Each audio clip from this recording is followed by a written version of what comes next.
Konten ini menjawab seluruh pertanyaan Bapak Ibu yang bertanya di WA pribadi saya tentang penyebab runtuhnya teras ini. Berikut ini analisa saya setelah saya tinjau dan memastikan penyebab runtuhnya teras ini. 1. Dinding atas tidak menggunakan balok lintel, alias hanya mengebor dinding batako, namun tidak semua tembus. Hanya ada 3 lubang saja yang tembus. Itu pun besi tidak keluar di bagian dalam dinding. Jika semua dinding dibor, tembus dan melipat besi atau diberi hak, saat teras ambruk pasti akan menarik dinding, lalu dindingnya pun menjadi ambruk ikut teras karena terjadi gaya tarik lagi. Yang kedua, besi stik untuk di bagian baloknya terlalu pendek, kurang lebih 25 cm dan hanya 2 batang, itu pun tidak diberi H atau L, dan ini tidak boleh. Semestinya stik besi setidaknya 6 batang panjang mulai dari 50 hingga 80 cm. Begitu juga stik balok untuk sebelahnya, ini tidak boleh diabaikan. Yang ketiga, besi yang digunakan hanya besi 8. Sebenarnya kalau standarnya paling tidak besi 10 net. Atau jika ingin mau menghemat, maka campurkan besi 8. Akan tetapi besi 10-nya harus diperbanyak. Yang keempat, di video sebelumnya sudah saya jelaskan tentang balok teras ini. Sudah retak semua.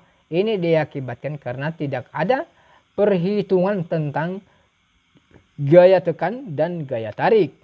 Jika ini sudah diperhitungkan, maka konstruksi pembesian harusnya diperkuat dengan menggunakan besi paling tidak 10 net sebanyak 6-8 batang. Akan tetapi di sini hanya menggunakan besi 8 sebanyak 4 batang.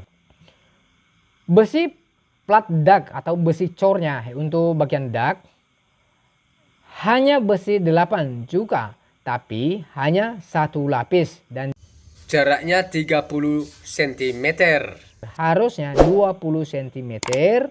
Jika dibuatkan 2 lapis, maka ketemu jaraknya menjadi 10 cm. Namun pada video ini tidak seperti itu, semuanya lebih dari 25 cm. Yang kelima, masalah tapak. Tapak tidak digali sampai tanah, agak keras, dan besi stik tiang yang berhubungan langsung pada tapak memakai besi 8, 4 batang, sehingga saat terjadi gaya tarik, tiangnya pun tidak mampu bertahan.